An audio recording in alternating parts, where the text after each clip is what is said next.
साथियों साथियों बहुत से पेरेंट्स की ये शिकायत रहती है, ये समस्या रहती है कि उनके बच्चे उनकी बात नहीं मानते, उनके बच्चे उनका कहना नहीं मानते, जबकि पेरेंट्स अपनी बच्चों की हर फरमाइश पूरी करते हैं। उसके बावजूद भी बच्चे उनसे दूरी बनाकर रखते हैं।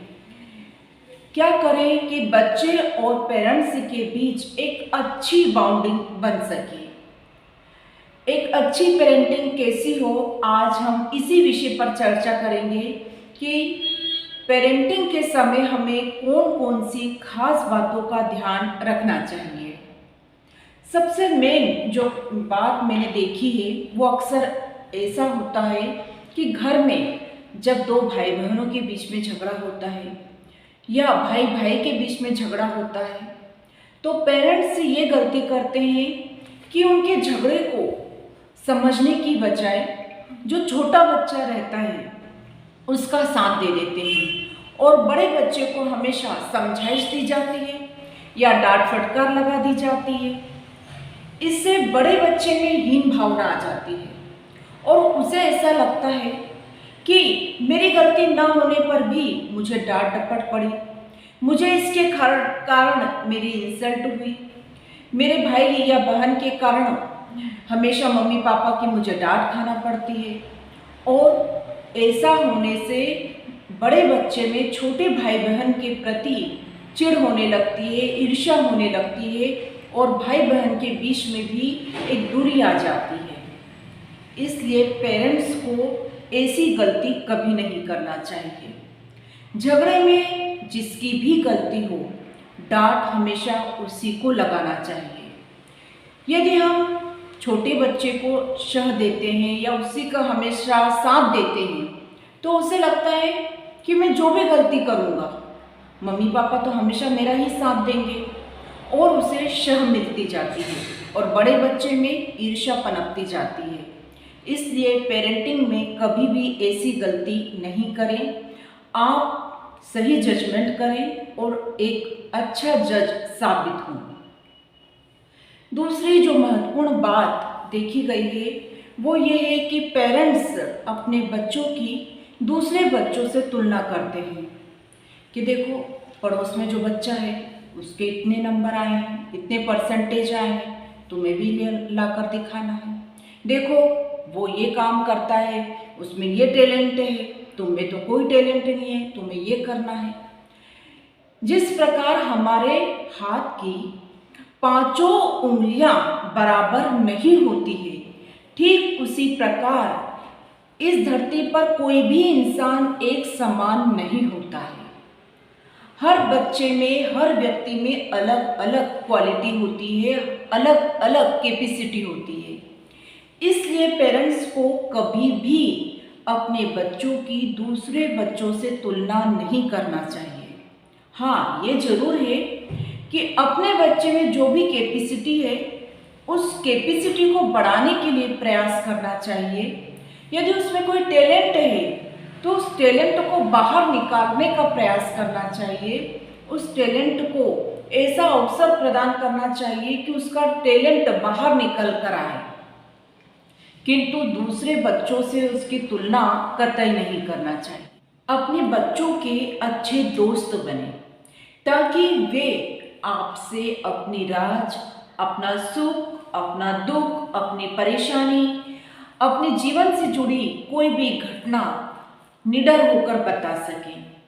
जब हम अपने बच्चों के दोस्त बन जाते हैं, उनके राजदार बन जाते हैं, तो हमारे और उनके बीच में इतनी अच्छी बाउंडिंग हो जाती है कि बच्चा हमारे करीब आ जाता है और हम उसे हर प्रॉब्लम से निकाल सकते हैं, हर प्रॉब्लम का हल बता सकते हैं, उसे बहुत अच्छे से गाइड कर सकते हैं।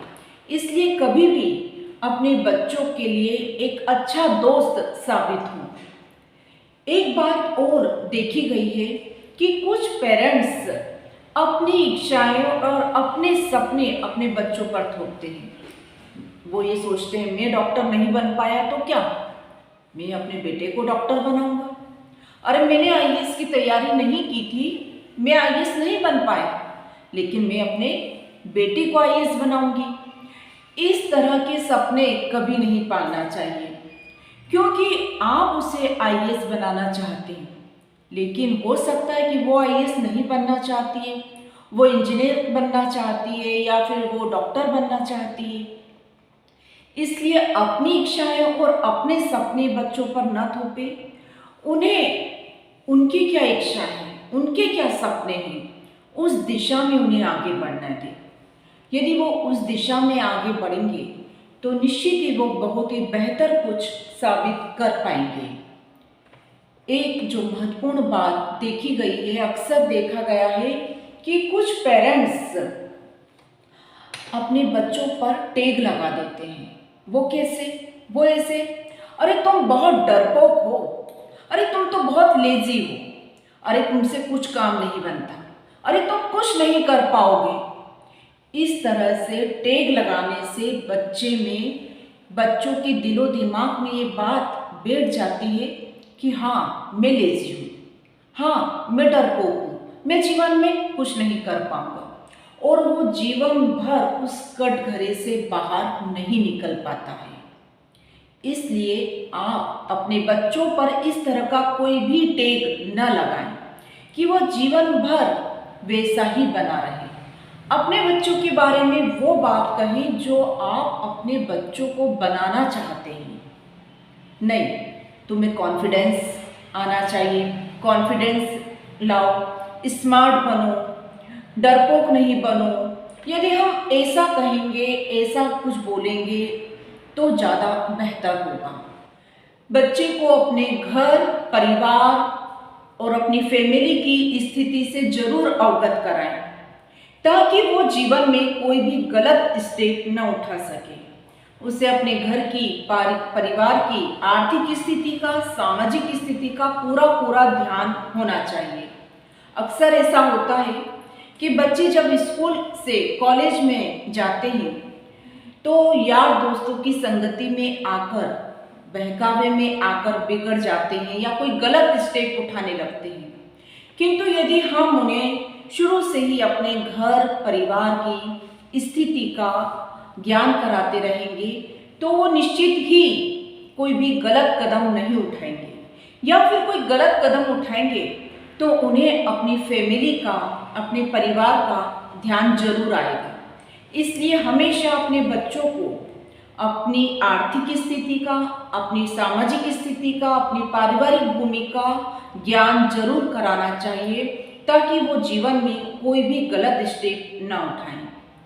साथियों, ऐसे बहुत सारे बिंदु हैं जो हमें ध्यान में रखना चाहिए, तभी हम एक अच्छे पेरेंट्स बन सकते हैं। यही एक अच्छी पेरेंटिंग होती है, और तभी बच्चे और हमारे बीच में एक अच्छी बॉन्डिंग बन सकती है। साथियों, यदि मेरा वीडियो आपको अच्छा लगा है, मेरी बात अच्छी लगी है, मेरा विचार अच्छा लगा है, तो प्लीज़ इस वीडियो को लाइक करना, शेयर करना, चैनल को अभी तक सब्सक्राइब नहीं किया है तो सब्सक्राइब करना, वीडियो को अधिक से अधिक लोगों में शेयर करना, ताकि अधिकतम लोगों को इसका लाभ मिल सके। मिलते हैं अगले वीडियो में किसी नए टॉपिक के साथ। तब तक के लिए टेक केयर।